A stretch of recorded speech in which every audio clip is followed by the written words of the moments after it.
Saya, Kaisang Pangarep, saya sudah mendapatkan izin dan restu dari keluarga saya. Namun kesiapan Kaisang bakal menemui tantangan karena Depok merupakan basis kuat Partai Keadilan Sejahtera. Apa kabar kalian semua relawan hebat? Relawan hebat. Selamat menyaksikan PDP season kedua Pot Kaisang Depok. Akan majunya Kaisang menjadi wali kota Depok, bila ini benar, tentu bagi kami itu adalah kabar yang mengembirakan, terutama bagi masyarakat Depok. Mas Kaisang boleh juga ya, ini masuk Depok ya, jadi nanti Kaisang Depok 1. Intinya sebenarnya gini loh, orang pada ribet politik padahal saya nyantai. Ini sebenarnya saya nggak nyantai, emang ini saya membuat pesona di mana saya nyantai, padahal sebenarnya saya serius untuk pencalonan. Partai Keadilan Sejahtera atau PKS nampaknya sedang galau.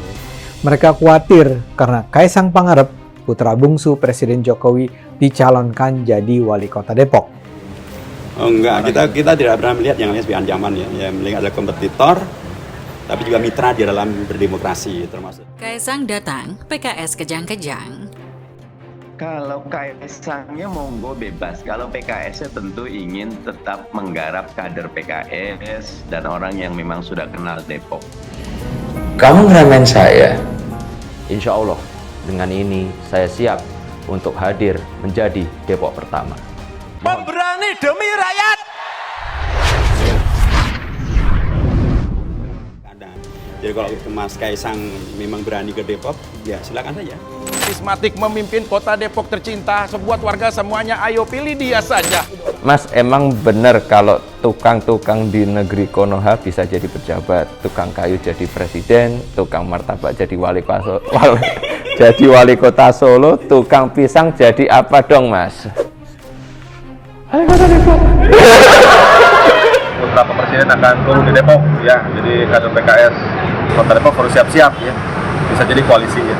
Kalau betul Kaisang itu serius maju ingin di Depok misalnya sebagai calon wali kota, saya kira PKS ini harus layak was-was. Pak Wakil juga saya tanya, siap lah kalau anak presiden lawan anak supir, katanya begitu. kan dia pilih kan bukan orang Solo yang milih kalau di Depok kan, yang milih orang Depok. Karena apapun judulnya, Kaisang ini adalah komoditas politik papan atas sebenarnya. Kami semua warga Depok ini sepertinya membutuhkan kehadiran orang yang DNA-nya sama dengan Pak Jokowi. Kalau memang mengacu pada masalah ketertiban ya, terkait pemasangan spanduk baliho partai politik. Mas Icuk, di tengah masifnya PSI memunculkan foto Kaisang di kota Depok begitu ya. Kemudian muncul surat edaran ini, surat edaran Wali Kota Depok Muhammad Idris. Anda menilai surat edaran ini lebih cenderung ke arah, dalam tanda kutip ya, menjegal apa yang sedang dilakukan oleh PSI saat ini? Tempatnya pun banyak yang jorok saya lihat. Tertibkan dulu itu, baru keluarkan surat edaran supaya jadi contoh bagi masyarakat. Support lah, kasih support. Cocok kan udah jalan dan pakai peci. Dominasi 20 tahun oligarki Partai Keadilan Sejahtera di kota Depok selalu menjadi isu politik musiman tiap 5 tahun. Sebagai salah satu kota penyangga ibu kota DKI Jakarta, mustahil Depok mensejajarkan diri dengan megapolitannya Jakarta. Depok menjadi kota tangguh, besar tidak, kecil juga bukan. Kota yang fokus menjadi lokasi hunian yang tak jauh dari Jakarta. Insya Allah, dengan ini saya siap untuk hadir menjadi Depok pertama. Mohon dukungannya. Merdeka! Jangan coba-coba jadi calon wali kota di kota Depok kalau belum memahami tentang karakter Depok. Dan kami berharap DNA Pak Jokowi turun ke Mas Kaisang ini. Ini saya ajak kepada seluruh masyarakat yang punya jalan sudah diperbaiki tahun 2022 ini, boleh bikinkan video ucapan terima kasih kepada pemerintah kota Depok. Selama kalian nungguin lampu merah di Depok, kalian bakal mendengarkan alunan lagu yang didendangkan langsung oleh sang wali kota.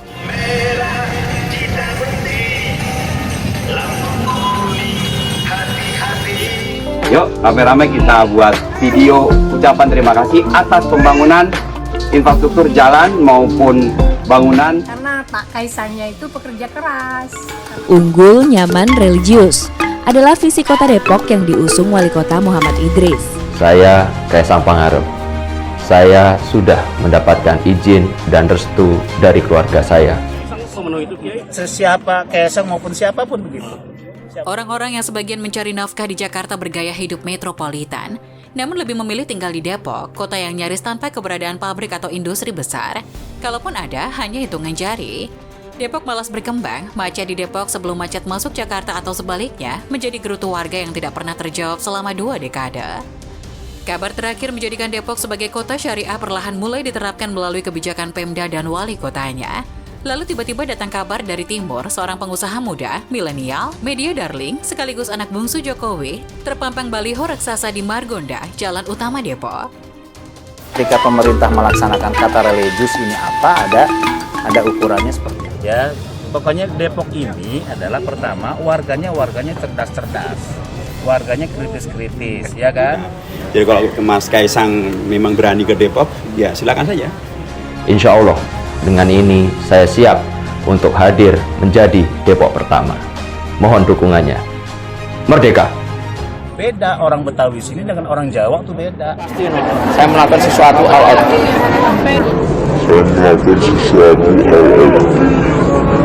Walaupun di Depok banyak orang Jawa. Orang Jawa di Depok sudah berinteraksi dengan tadi masyarakat urban. Lu kan dulu kagak milih saya, ngapain minta-minta?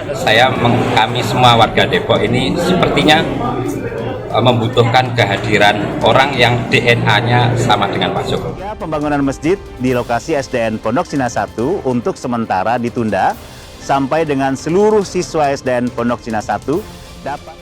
Kaisang Pangarep sang pengantin yang belum genap setahun naik pelaminan digadang-gadang menjadi calon wali kota Depok. Kaisang dihadirkan saat banyak partai politik besar menemui jalan buntu berstrategi merebut Depok dari kekuasaan PKS 4 periode. Kaisang ditawarkan bukan untuk melawan kebesaran PKS, tapi membangunkan kemalasan elit parpol di Depok untuk move on.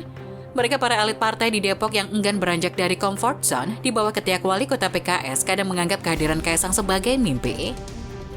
Tapi tidak bagi sebagian warga Depok yang pernah merasakan pahitnya ketidakadilan pembagian bansos, kecewa pada diskriminasi dan distribusi Kartu Indonesia Pintar, Kartu Indonesia Sehat yang untuk seiman saja, gagal paham infrastruktur kota yang lebih banyak galian kabel daripada pembangunan saluran irigasi. Kaisang barangkali masih hijau urusan birokrasi pemerintahan, tapi dia menjadi satu-satunya alasan warga untuk move on. Bosan kebijakan dari kelompok itu saja, pelayanan birokrasi yang begitu-begitu saja. Inovasi penataan kota sudah waktunya dipercayakan kepada sosok muda yang masih minim kepentingan politik. Buah tidak akan jatuh jauh dari pohonnya. Kaisang tetaplah karakter Jokowi dalam kemasan milenial yang anti kolonial. Bagi warga yang sudah nyaman di Depok, dipastikan akan gerah. Bagi yang masih gerah, setidaknya merasa nyaman ada angin segar baru Kaisang. Tinggal berhitung berapa persen yang nyaman dibandingkan yang gerah. Itulah ukuran warga Depok butuh pemimpinnya. Turun mesin atau hanya reparasi ganti casing yang itu lagi dia lagi.